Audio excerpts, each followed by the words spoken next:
Okay, good afternoon, everyone, and welcome to today's event with Minister Champagne. My name is Patrick Sullivan. I'm the President and CEO of the Halifax Chamber of Commerce. We're very excited to host the Honourable François-Philippe Champagne, Minister of Innovation, Science and Industry this afternoon. Halifax is becoming one of Canada's fastest growing cities with an ecosystem supportive of innovation, science, and industry. A few years ago, Halifax welcomed Volta, a nonprofit that was created by founders for founders to help startups navigate the common barriers technology-enabled companies often experience by providing resources and training opportunities. Resources include office hours with leading experts, furnished office space, high-speed internet, networking opportunity, mentorship, and much more. Volta's alumni include organizations like Beeline Analytics, a group and Aaron I was corresponding with this morning, currently working on improving contact tracing in offices and buildings during COVID. Harbor, a construction workforce analytics software that's revolutionizing the construction industry. And our Small Business of the Year winner at the 2022, maybe it was the 2021, Halifax Business Awards, the Rounds. They support physicians in delivering faster, smarter treatment and in managing their own practice. Building on Volta and Novacor, BIO, the Institute of Oceanography, and many more of our innovation-focused organizations, Halifax launched the Halifax Innovation District, boasting now over 2,000 companies, large and small. Halifax's Innovation District has a high concentration of people, businesses, organizations, and resources that are fostering innovation and growth. And it's an incredible community where you can access people and organizations that you'll need to grow your company at every stage. For example, we have BioNova, the Life Sciences Industry Association within that area. And one of BioNova's members, Sona Nanotech, developed a saliva-based rapid COVID-19 test that is currently in clinical trials. Halifax is also the home of a burgeoning clean tech industry. Halifax Chamber just welcomed a leader in clean tech as our new chair of the board, Mark Sidebottom, Chief Operating Officer at Nova Scotia Power. You may find it odd that I said clean tech and Nova Scotia Power in the same sentence, but the reality is that Mark is leading the company's decarbonization strategy with a mandate to significantly reduce carbon emissions while integrating new technologies, innovations, and greener solutions to meet the energy needs of customers. As Vice President of Generation, Mark has managed one of the fastest transitions to renewables any utility has undertaken, as Nova Scotia Power evolved from 9% renewables in 2010 to approximately 60% renewables by 2022. Pretty good for Nova Scotia. The Chamber will be hosting an event with leaders in the energy industry in the coming weeks, actually. And with our ocean advantage and the announcement of the Atlantic Ocean Supercluster, Halifax's ocean economy is at the top of its game. And we look forward to, again, hosting an event to discuss oceans with industry leaders next month. I'd also like to congratulate folks like Carbon Cure, but I know Scott's going to mention that as well. I could go on all day about the amazing homegrown companies we have in Halifax, but it's time for me to introduce our first guest. It's my pleasure to welcome Scottbryson, Vice Chair Investment and Corporate Banking with BMO and Chancellor at Dalhousie University. As an elected member of Parliament, Scott served the constituency of Kings Hants in the Valley, who elected him to Canada's House of Commons 7 consecutive times over 21 years. I won't go into all of the positions that he held, so I'll turn it over to Scott in just a moment. But as our State of the Province in April, Premier Ian Rankin announced the creation of the Economic Growth Council, an advisory body with a mandate to position the province for economic success and grow the economy. And Scott was made the chair of that 10-member council. And although we had expected him here today, he's now chairing a meeting of that group. And their advice is crucial to ensuring government enhances the well-being of citizens while propelling innovation and attracting smart investment. I'm going to turn it over to Scott on a recording so that we can listen to Scott introduce the minister. Thank you, Patrick, and it's great to be with you today virtually. Today, I have the pleasure of introducing a friend and a great champion for Atlantic Canada, and that is François-Philippe Champagne. In some ways, I don't really feel like I'm doing a formal introduction, but instead actually introducing two friends. François-Philippe Champagne is somebody who has been a friend of mine for quite a long time. In fact, he and I first met long before he actually entered public life through the World Economic Forum. He was a young global champion back in 2009, and we worked together through the World Economic Forum at the time. And what I found about him is his understanding of business and growth and the economy, which had been honed growing up in a family business in Quebec, where he was part of a family business that was focused on innovation and export and growth. He then went on to work in places like London and Zurich as a corporate lawyer and as a senior executive for some of the world's biggest engineering and construction companies.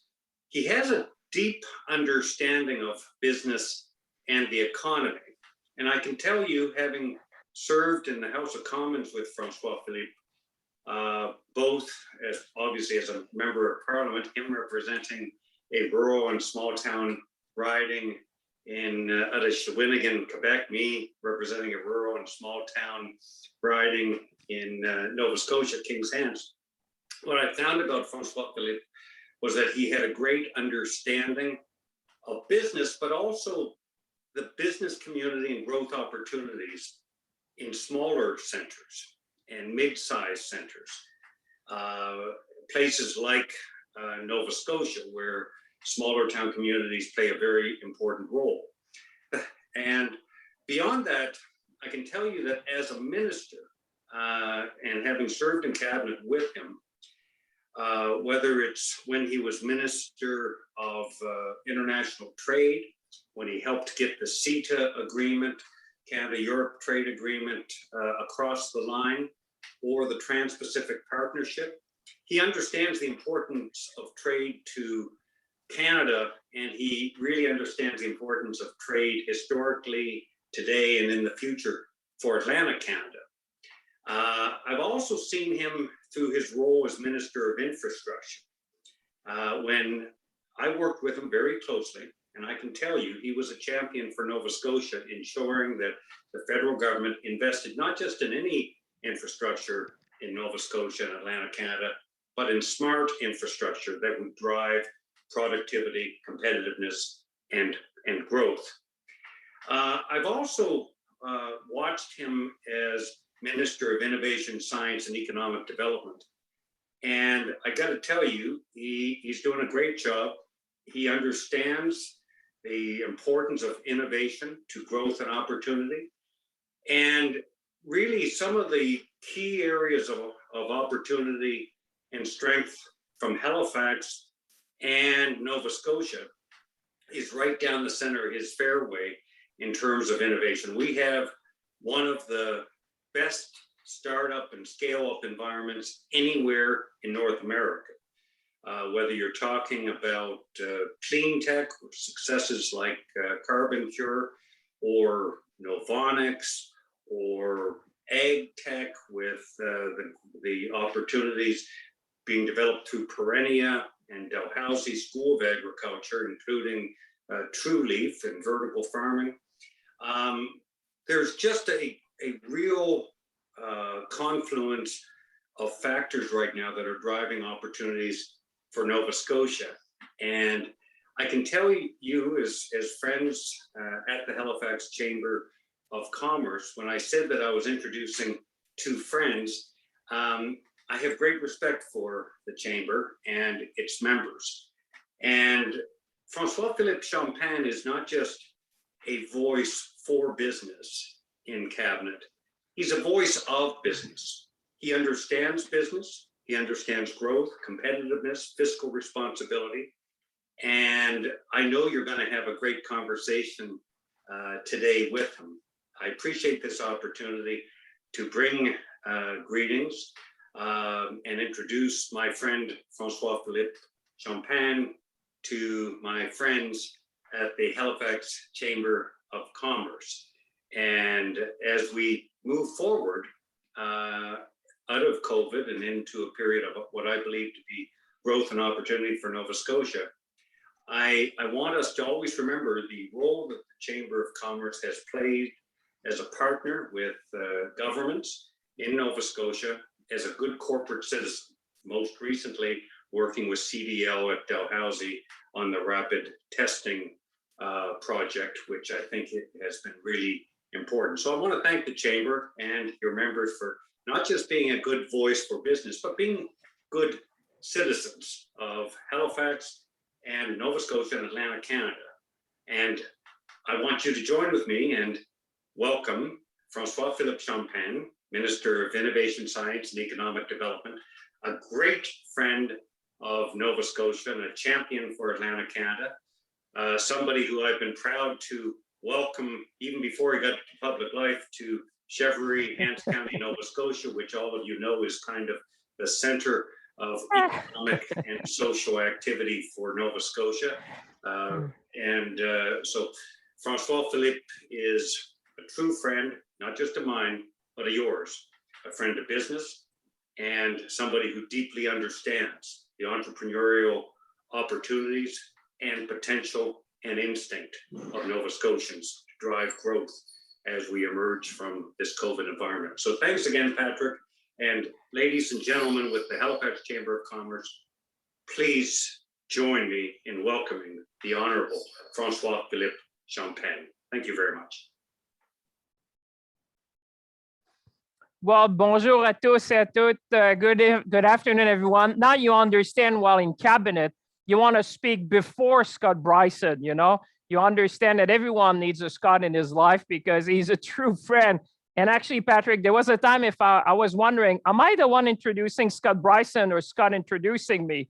But what I can see is that he is still a very strong voice, not only for Halifax, for Nova Scotia, but for Atlantic Canada. And I would say the business community writ large in our country. So thank you, Scott, for that very, very kind introduction. Actually, I think I'm going to steal the video from the Chamber of Commerce, and I may use it again because this was more comprehensive than I could ever imagine.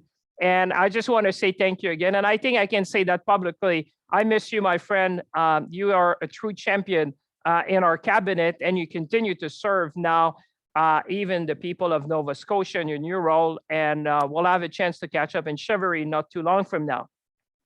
Now, let me thank the Chamber of Commerce, the Halifax Chamber of Commerce, for giving me the opportunity and inviting me today to speak about my priorities as Canada's new Innovation, Science and Industry Minister. And to you, Patrick, I just want to say thank you for the members who just joined. Patrick and I had a discussion before. And I just want to say, Patrick, thank you for your outstanding leadership in a momentous time in our nation history. And yes, you're right. I mean, I was listening to you, and I think if there was a time I was thinking I was the chief marketing officer when I was trade minister, I think you do an absolutely great job of selling Halifax. Actually, I was looking, you know, you're enticing all of us to consider moving. And it's true, there's a lot of good things happening in Halifax. It's vibrant. I was talking to Mike Savage this morning and making sure that we stay connected. And I want to say thank you again. But before I do that, let me also say a few words about another dear friend and my predecessor, Navdeep Bains, which many of you have had the opportunity, I think, to work with. I think that we can all agree that he laid a very solid foundation on which the country can build the next steps of our economic recovery.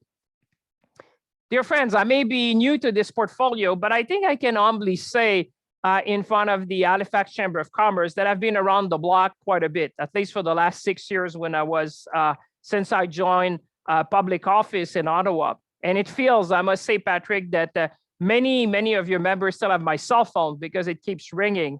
And indeed, I had, as Scott said, I had the opportunity to get to know and work with many of you in many different capacities. Whether it was I was Minister of International Trade, and we were finalizing the CETA agreement to make sure that exporters in Atlantic Canada and across our nation would have access to the largest consumer market in Europe, so that Canada would have preferential market access to the 27 countries in Europe, or when we were finalizing or even negotiating the CPTPP, which is the other very significant trade agreement, which has given us access to Asia. And I'll come to that in a moment.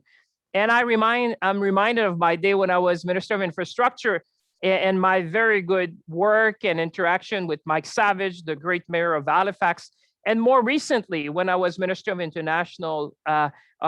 Foreign Affairs, when I had the privilege to represent you around the world. And many times, I must say, I felt that I was part of your sales force, and it felt good. And I hope we will continue with that as I'm walking in this new role now to make sure that we have a vibrant industrial policy in Canada. But as Scott said, before I enter politics, some of you may know I spent 20 years of my life mainly in Europe in large multinational corporation. But my dad, being a true entrepreneur, is really in the family business where I learned the rope. And that has given me quite an advantage to understand the reality of small and medium-sized businesses across Canada, because like many of you, I come from a rural area of Canada, but also having had the opportunity to be in large multinational corporation.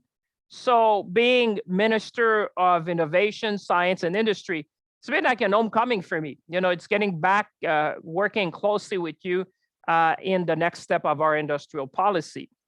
And as you will see, my approach is very much like your approach in many respects.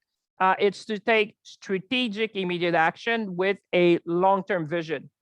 And I would say if past experiences of any guidance, our economic recovery will only be successful if the public and the private sectors work hand in hand. So if we step back for a minute and we're looking at the current geopolitical and economic context around the world today, I think it's fair to say that we're facing enormous challenges which are requiring quick, ambitious, and concerted actions. This is the time where one has to make battlefield decisions, the type of decisions that will have tremendous impact, but whilst you may not have all the information to make that decision.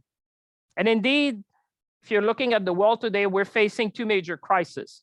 On the one end, we have the COVID crisis and its economic impact in Canada, but around the world. And another one, which is probably even bigger, which is climate change. And that's why today, I believe that if you look at what is going to provide the breakthrough solution to these big challenges is science, technology, and innovation. And when we talk about innovation, Halifax obviously comes to mind. And when I think, and I think Scott mentioned them, Carbon Cure, I was talking to Rob Niven, Carbon Cure, which is bringing kind of a revolution in how we can manufacture low emission concrete. I'm thinking about companies like Sustainable Marine, which is producing energy with tidal wave, or Moltex, which is a leader in small modular nuclear reactor. So what I'm saying to you is that science, technology, and innovation, something that you know very, very well in Atlantic Canada, will provide us the breakthrough.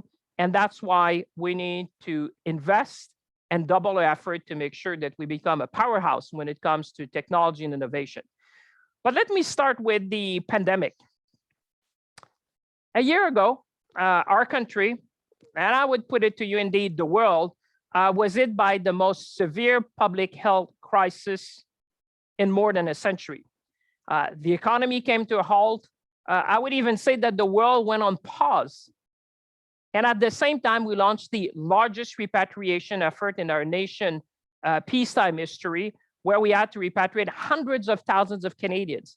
One of the most complex operations we ever did, both in terms of the scope, but also of the nature of the challenge we were facing. Remember at the time, we were facing airport closures, border closures, airspace closures, whilst we were trying to repatriate all these Canadians home. But at the same time, as you know, we had thousands of businesses across our nation which are closing their doors. And we had even more thousands of workers which were losing their job. And one thing that we know and we have seen is that women, Indigenous Canadians, and people of color have been disproportionately impacted by the greatest financial and health crisis of this century. But in the face of this crisis, our government took immediate, and I would put it to you, unprecedented action to help Canadians from coast to coast to coast. We did so by rolling out a suite of emergency economic support programs, programs that you will know and you will remember, like the Canada Emergency Business Account, which has helped thousands of small and medium-sized businesses across our nation. The Canada Emergency Rent Subsidy, which we put in place whilst we were listening to you, and our caucus, which were saying, listen, it's good that you're helping us with salary, but what about fixed costs like rent? The Canada Emergency Wage Subsidy, which in my opinion, is probably the most important program we put together, because we knew that the best way to have a speedy recovery was to keep people in employment.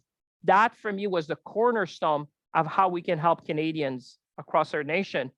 And the Regional Relief and Recovery Fund, which has helped thousands of small and medium-sized businesses in our rural communities. And I think this was very significant to make sure that we were keeping the lights on and protect Canadian jobs at large, as well as small and medium-sized businesses, which we all know is the backbone of the Canadian economy.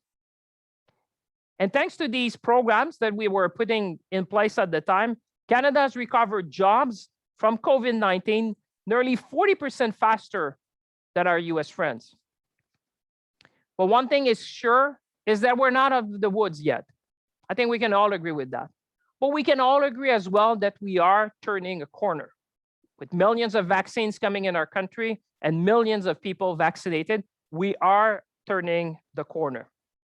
And as we've said, and the Prime Minister repeated time and time again since the very beginning, our core message to Canadians was, we will always have your back for as long as it takes.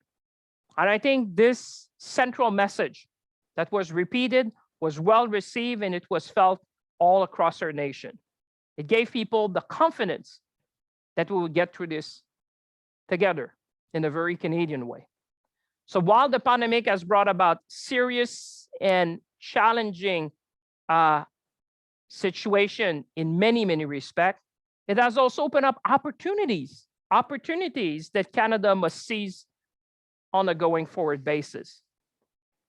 And immediately when you're thinking about the future, you're thinking questions like, how can we rebuild a stronger, better, greener, more resilient and inclusive economy across all the regions in Canada?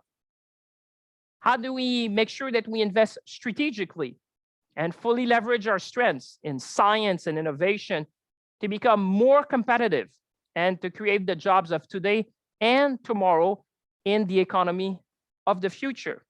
And then has been the essence of my discussion, whether it's with Scottbryson, whether it's with John Risley, which is the chair of our Ocean Supercluster, or even Rob Niven of Carbon Cure. The good news, my friends, is that in fact Canada, and I would say Atlantic Canada, Nova Scotia and Halifax, are particularly well positioned to turn the many challenges posed by both COVID and climate change into winning opportunities for Canadian workers, businesses, and society as a whole. In my regular contact with business leaders and colleagues in Atlantic Canada, and including Mike Calloway, which is the chair of the Atlantic Caucus, the 26 members we have across Atlantic Canada, we are laser focused on jobs, on growth, and on opportunities for the people of Atlantic Canada. To start, Canada has three of the most important pillars that I would say you need in order to succeed in the world today: stability, predictability, and the rule of law. And I know it may sound simple, but I can say these three pillars are in high demand and really short supply around the world today. But what's more, since 2015, our government has invested strategically to give ourselves what I often refer to as the means of our ambition. First, we have in Canada today world-class scientific expertise in artificial intelligence and genomics and quantum computing. And the good thing is that we doubled down. You may have seen in the last federal budget, we decided that we will have a national quantum strategy because we understand when it comes to artificial intelligence and quantum computing, this will have an impact across all sectors of our economy. And I may want to share a secret with all of you, but I know we're more than 100 people, so a secret among 100, we'll have to keep it really tight, I'm sure, Patrick, is that in my very first discussion with the new Secretary of Commerce in the United States, Secretary Raimondo, one of the first things she mentioned, she said, you guys up north really have a head start when it comes, for example, to artificial intelligence. So it just shows you how much the investment we've made in cluster, in our supercluster, in things like quantum and AI are making a real difference. And when you think that, you know, Halifax is becoming a hub in terms of technology and innovation, that is really good news. Second, I would say that our targeted industrial support has strengthened our innovation capacity in cutting edge fields like advanced manufacturing and the digital technology. And that, I think you were saying it at the very beginning, Patrick, this aligns very, very well with what we have seen in Halifax, what we're seeing in Volta, and what is aligning very well with the innovation hub that Halifax is becoming or has become across Canada. Third, to the Supercluster initiative, something that you will all know in Atlantic Canada, we can now, the nice thing with our Supercluster is that we can systematically match scientific expertise with industrial know-how to help commercialize our most promising innovations. And when you think about that, I would say you have already done it in Atlantic Canada. Just think about our Ocean Supercluster and the blue economy, which many of my colleagues have been talking about, and innovations like the sustainable protein for aquaculture, or even Duxian Motors, which has this hybrid diesel motor that could change the way that vessels are powered around the world. So my point is that we have already adopted some of the best practices in Atlantic Canada. So for me, we're really poised for an economic recovery, which will provide countless opportunities for businesses in the region. And fourth, as a former trade minister, is our trade deals with the United States, with Mexico, with Europe and Asia. Actually, today, Canadian businesses have access to 1.3 billion consumers around the world. Just think about that. The CETA agreement we talked about with Europe, the CPTPP with the Asia Pacific region, and obviously the new NAFTA. And the great thing now is that Canada is the only G7 country which has a free trade agreement with all other G7 nations. And let me just mention, because if I think about the seafood industry, think about Japan. You know, we have been wanting to have a free trade agreement with Japan for decades. Now, Canada, in the TPP countries, is the second largest economy after Japan in that grouping of countries. It's pretty unique that Canada is second in terms of numbers when it comes to Asia, but those are tremendous opportunities for businesses. But above all, dear friends, what we have is tremendous human capital. And I think that's probably the most important thing. Canadians and Canada is one of the most highly educated countries in the world. We are home to world-class universities, many in Atlantic Canada, and our outstanding research talent and infrastructure are recognized internationally. And that's why we all know one thing, is that talent attracts investments.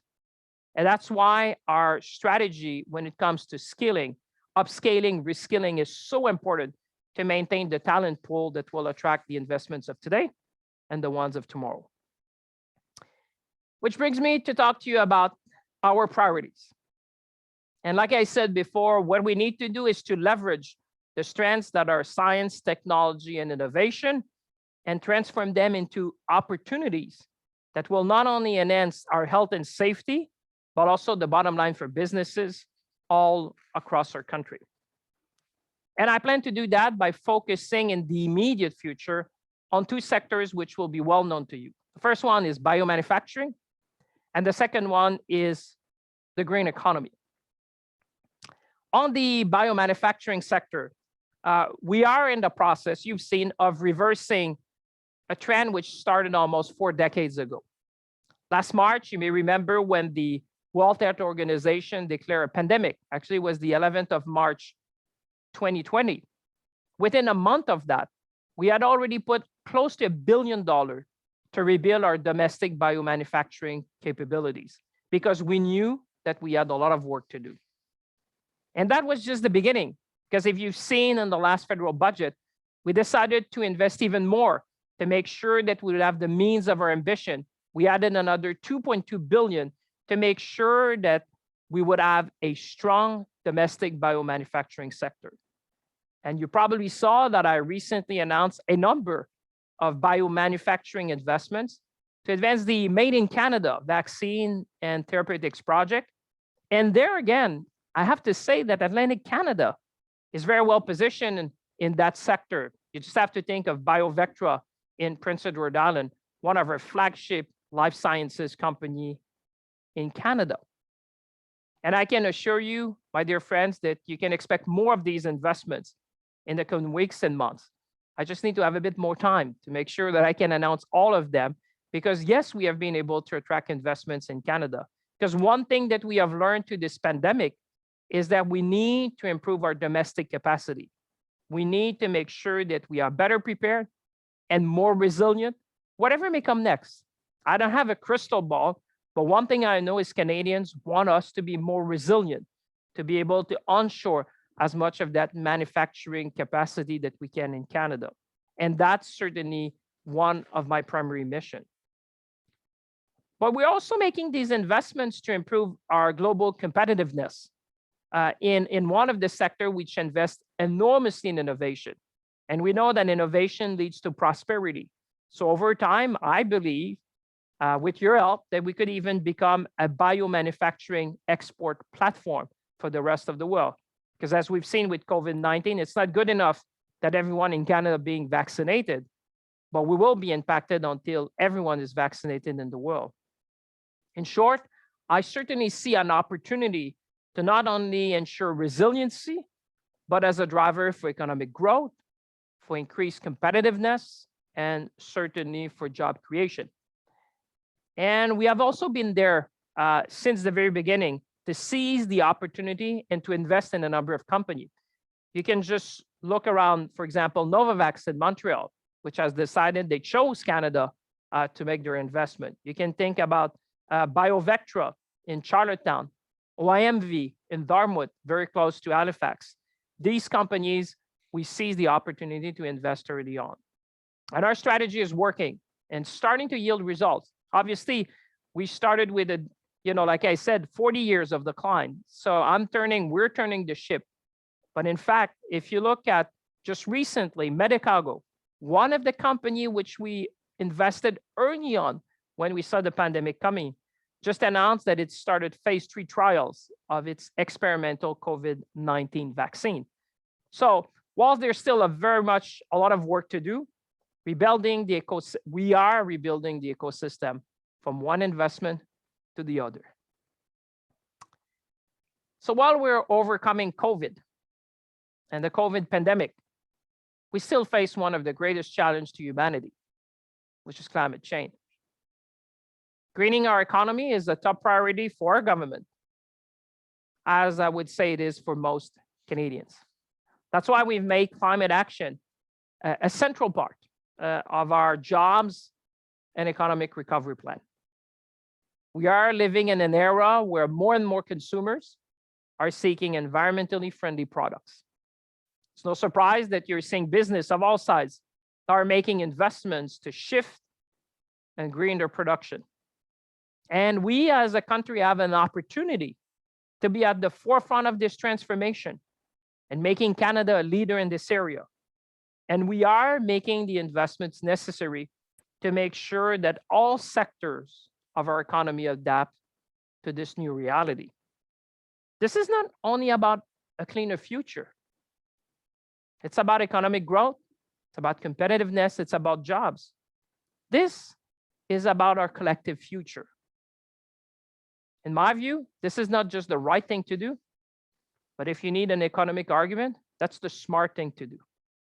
From the auto industry to aerospace, from the digital economy, something you know well in Atlantic Canada, to the manufacturing sector, to natural resources and energy, the transition to a greener, cleaner economy will indeed be across all sectors of our economy in Canada. My friends, we are really at a crossroad where the investments we make today will define the growth sectors of tomorrow.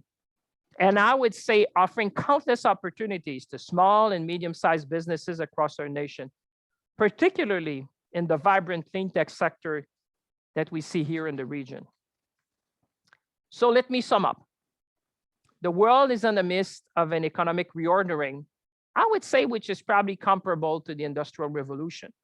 At a time where I read recently that the G7 share of the world GDP is back to where it was in 1917. And just as in the 1940s, one of my predecessors, CDL, worked very closely with the private sector to turn Canada from an agricultural producer into a competitive industrial exporter. By the way, you should read his book. It's fascinating. I'm reading it now. Today, I think we have an opportunity to turn Canada's industry and service-based economy into a digital, technological, and innovation powerhouse. So my message to business across all sectors and business leaders from coast to coast to coast, I've been talking and being in chambers of commerce across our country, is that your ambitious projects will find a willing partner. So think big, think fast, and make sure that you start investing now in the economic recovery. So in closing, let me leave you with a quote from Pennywise, you may know, which is the president of 3M Canada, who recently said, what we really need to think about is how to position ourselves for the future and not let the future come to us. That is exactly, my friends, what we're doing, and that we will continue to do with all of you. So in closing, I would say, let's seize the moment. Let's be ambitious, and let's be part of the change that businesses and citizens expect, and build together a more resilient and prosperous future for all Canadians. With that, Patrick, I'll be happy to turn over to you and to those people who have joined us today to answer questions and to engage in a discussion with all of you. And I want to thank you for taking the time. I know that we are all pretty much zoomed out these days because we moved from one Zoom to the other. So the fact that you decided to have lunch with us, me and Patrick, and somehow Scott, is really something that we appreciate. And I look forward to your question, Patrick, and the audience, and looking forward also to be able to go back and see you all and be there in person and engage and visit some of these great companies. So back to you, Patrick. Thank you very much, Minister. I really appreciate that. And I will say, I'm not often inspired, but I did find that an inspiring speech. So thank you very much. And I think you did speak to our business community locally and obviously in all of Atlantic Canada. There is a future. The future is bright. Sure. There's lots of things in place, but we are in a difficult place right now. So I want to start with some of the hard questions early. You know, the federal government has led the way in spending to protect Canada's health and financial security. We're looking forward to the end of the pandemic. And of course, your department is looking to stimulate jobs. So what specifically is your department doing to stimulate jobs, investment, innovation? And is there a way for Canada to pay for these investments in the coming years? I mean, the answer is simple, Patrick, is grow the economy. Again, when you look at the big challenges that you find, whether it's COVID or whether it's climate change, science, technology, and innovation will be the answer to that. And certainly, certainly like climate change, and you think about the clean tech sector that we have built around Halifax, and I would say Nova Scotia, by investing and making sure that these companies can succeed in the world market will provide the economic growth we need, because that's really what we need to do. When you're looking at the challenges ahead of us, the best thing we can do together, and the government, the private sector, and I would say the universities, is to make sure we build the ecosystem. If you're looking at the history of the world economy, and you're looking at regions and countries, whether you're looking at Taiwan, South Korea, Japan, Israel, what you're saying is that it's the ecosystem which made a difference. Now, we are lucky because I would say in Halifax, we already built the ecosystem. We have the clean tech supercluster. I would say it's not actually in the formal sense, but I would say it is an ecosystem and a cluster where we have all these companies. And what we need to do together with the chamber, with what not Minister, but Scottbryson will be doing, and with the Premier of Nova Scotia and all of you, is to make sure to say, how can we help and expand and accelerate the growth of these companies? And then when you're looking beyond that, you're looking at the supercluster, look at the blue economy, at the ocean economy.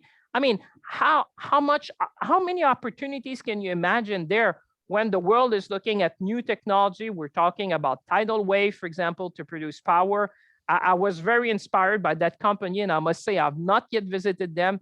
Duxian Motors, which is a hybrid system, a diesel for propulsion of ships. I mean, this is the type of companies and the work you've been doing, Patrick, for me is that if you fuel this growth and you expand it and you accelerate it, that's going to be providing, obviously, the economic growth, which will be necessary. And I would say to all of our colleagues on the line, let's be clear that there's a role for government to be part of the equation because we're competing with many other jurisdictions. You just have to look south of the border how much the US government has been investing in technology and innovation and science and businesses, whether it's Germany when it comes to biotech, same thing with France or the United Kingdom. So we are in a global race to the top. And certainly my role and our role should be to make sure that Canada maintain the podium, that we become this technological and innovation powerhouse. That's my mission. That's what I hope we can do together.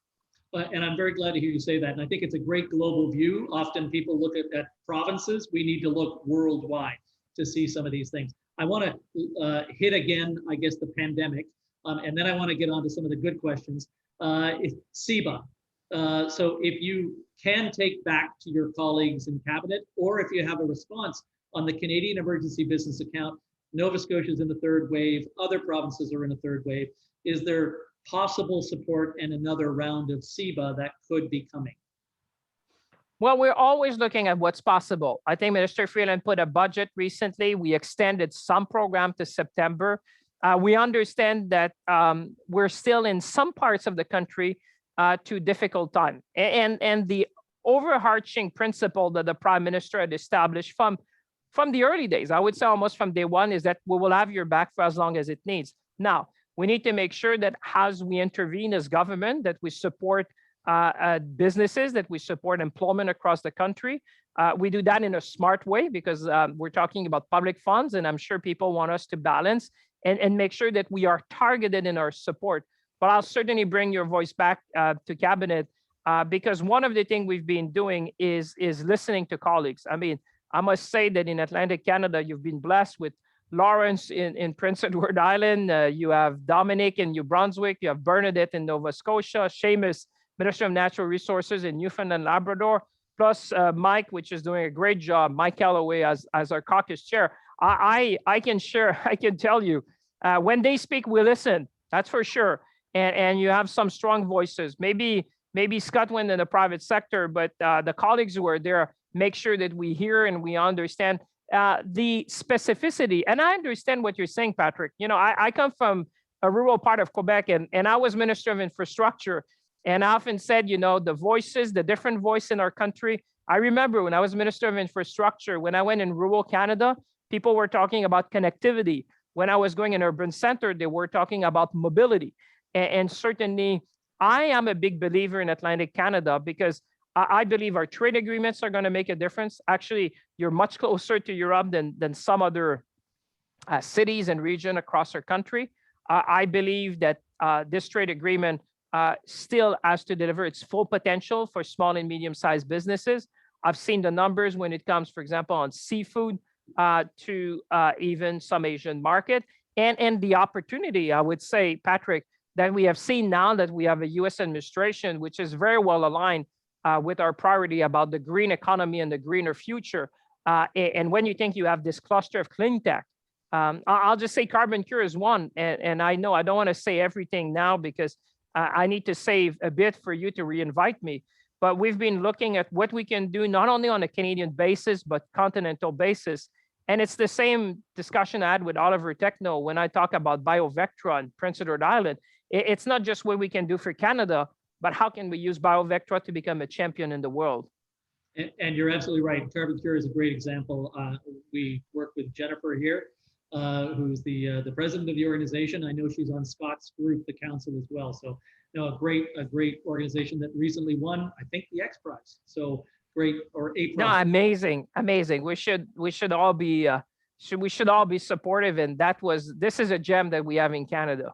Absolutely. So we are seeing, and I think you alluded to it during your remarks, that we've seen the pandemic affect different communities and different sectors across the country. As you develop new policies and programming, how do we ensure that all voices are heard and have input so that all Canadians recover from this pandemic at least equally, and if not, perhaps a leg up for some of those folks? How do we ensure that people aren't left behind? Well, I think the support program we put, Patrick, was a lifeline to many Canadians, whether it was the wage subsidy, some of the other program I mentioned, for example, for rent.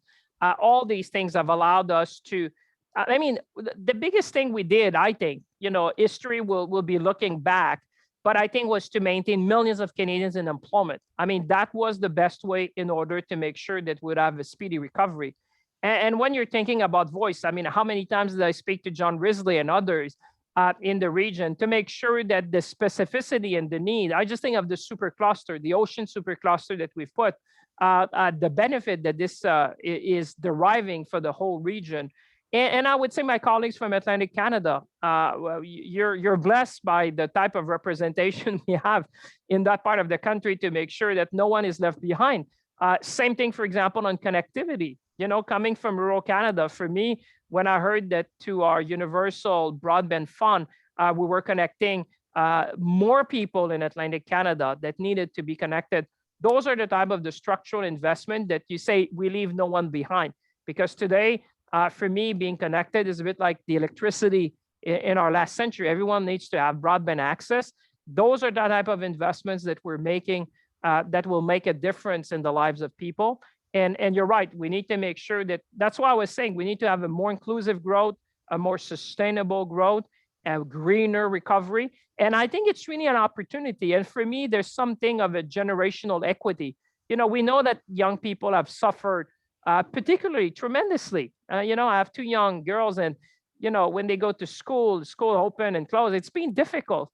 And I think oftentimes I say to my team, let's make sure that we invest in the job of today, but in a sector that will have a future. So there's something about intergenerational equity there to make sure that the investments we make today, for example, in a greener economy, in clean tech, you know that when you invest today, you're building the industry of the future. And that's where we need to make sure that we do that for this generation, but for the generations to come. So let me sort of drill down on that a little bit. You talked about climate change. You talked about the increase in our emission targets in the coming years. Is it possible to have reduced emissions and to grow Canada's economy, or are they mutually exclusive? Can they work totally together? Yes. Sorry to interrupt you, Patrick. It came from the bottom of my heart. Totally. I was on a panel at the World Economic Forum just about 3 weeks ago with Al Gore. And we were, you know, chatting on an open platform. And I said, a healthy environment leads to a healthy economy. I mean, just look at the opportunity.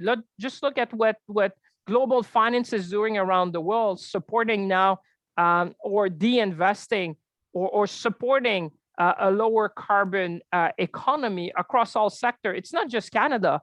I think we've reached a tipping point. The world is going in one direction. Just look at the type of investment we've been able to attract in electric vehicle. Just look at what we're doing, for example, in the aerospace sector with hybrid propulsion. Just look at what we've been able to do and what we're looking in terms of natural resources with Minister Reagan. I think that what we need to do is to make sure that Canada, you see, there's points in history like that. There's points where you say, we have reached a tipping point and humanity is going in one direction. You've seen, for example, the big car manufacturers, some of which we've attracted, GM, Ford in Canada, they say that not only the future is EV, but that it will stop to do, vehicle that depend on fossil fuel. So for me, this equation between a healthy environment and a healthy economy is one that is clear. And I'm happy to see that more and more people around the world see it.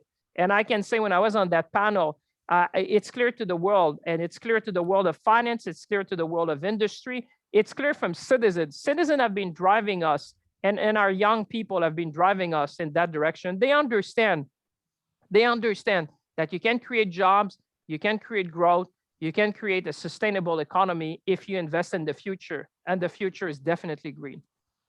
And you have to get to Halifax and go to Dalhousie, where they actually work with Tesla to improve battery technology. So really, well, I'm looking forward to that. I've been trying to talk to Elon Musk for a bit, so maybe Dalhousie can help me with that. So there is a professor there, and I can't click to it now, but there is a Jeff Dahl who can introduce you. So we'll be all set. Right across. I'll take you up on that. I'll take you up on that, Patrick. Just after that. Don't worry.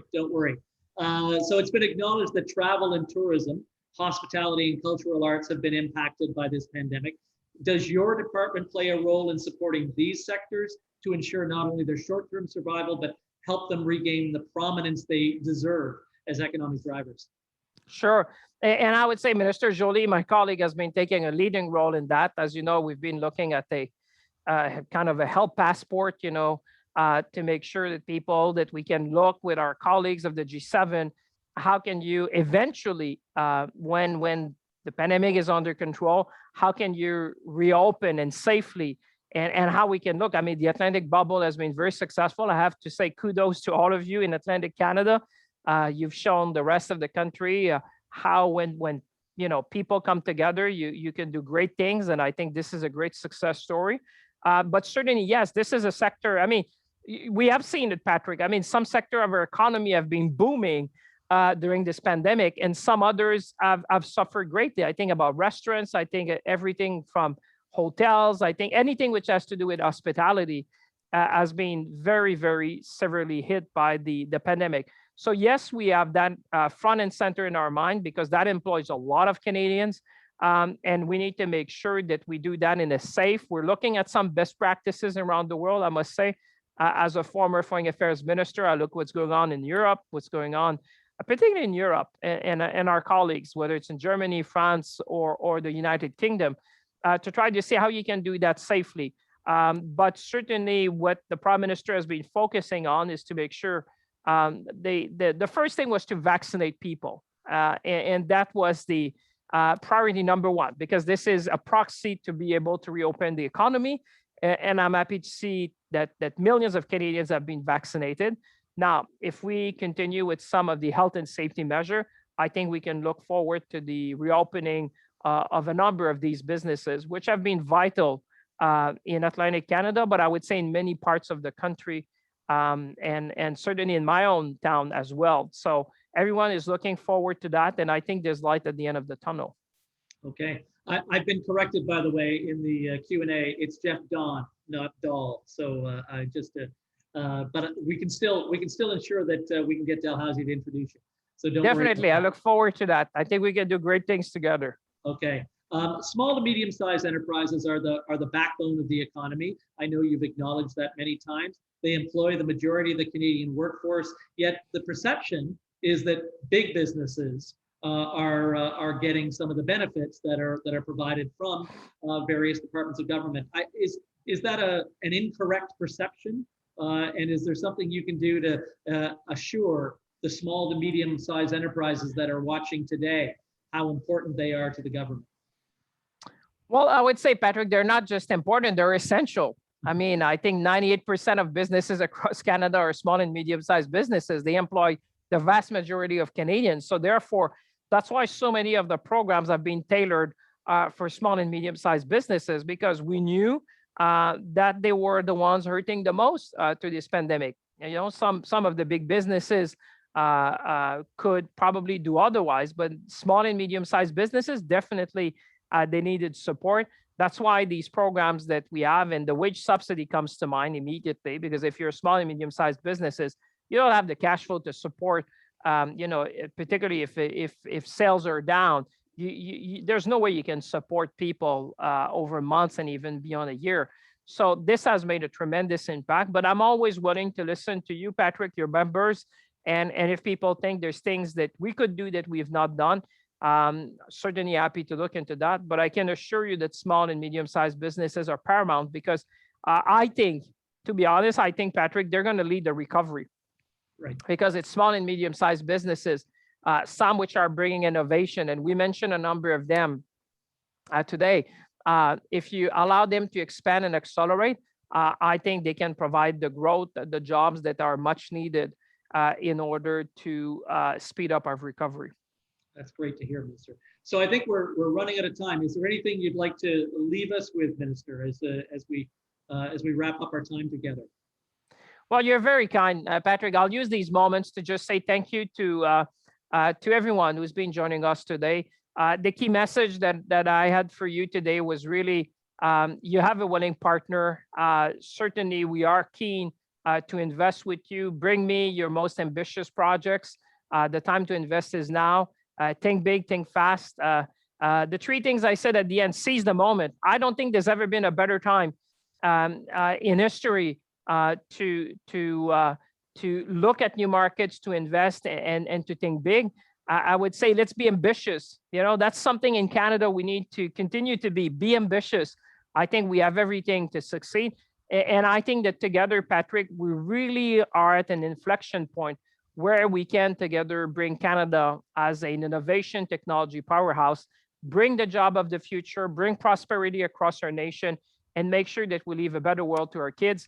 That's probably everyone who's a parent here. The objective is to make sure not only that we support people today, the families, the workers, the businesses, but we do that in a sustainable way. And I think a greener future mean great opportunities for Atlantic Canada. And with that, Patrick, I would just say c'est un grand plaisir d'être avec vous. Merci de m'avoir invité. I look forward to be able to go see Dalhousie or to be traveling and seeing some of the businesses as soon as we can, and the bubble allows me to come visit you. But it's been a great privilege to be with you today. Well, thank you. And we're looking very much forward to that as well. I'd like to thank you, Minister, for joining us today. Of course, I'd like to thank Scott, and we'll be sending him an email to let him know that we're thanking him. So thank you very much, Scott. And thank you, of course, to our members and attendees for sending us questions, providing us with questions that we were able to ask the Minister. Halifax is bursting with new ideas, a pipeline of talent, and access to world-class resources, as the Minister said, when we think of our Ocean Frontier Institute, when we think of the Ocean Supercluster, and all the other innovation that we're seeing in Halifax and the greater area right now. As vaccines continue to roll out and a stronger future is in sight, let's continue to put Halifax on the map. Although I learned today from Scott that Chevry is the economic powerhouse in Nova Scotia, and I suspect Trois-Rivières is the economic powerhouse in Quebec. Listen, he tried to convince me the first time I met him that Chevry was the capital of Nova Scotia for some reason, but he would still have some convincing to do. But you're right. We need to be sure that we're there for all parts of our provinces and our regions. But you're quite right, Patrick. I think this never been a better time, and I'm very excited about the future of Halifax and Nova Scotia. And want to say thank you again to Scott for being such a great, for making such a great introduction and welcoming me virtually to Nova Scotia as he always does. Well, that's great. Thank you very much. And thank you, everyone. Stay safe right now in Nova Scotia. Stay home as much as you can. And we're going to get through this in the coming weeks and months and years. So thank you very much, Minister. Thank you very much.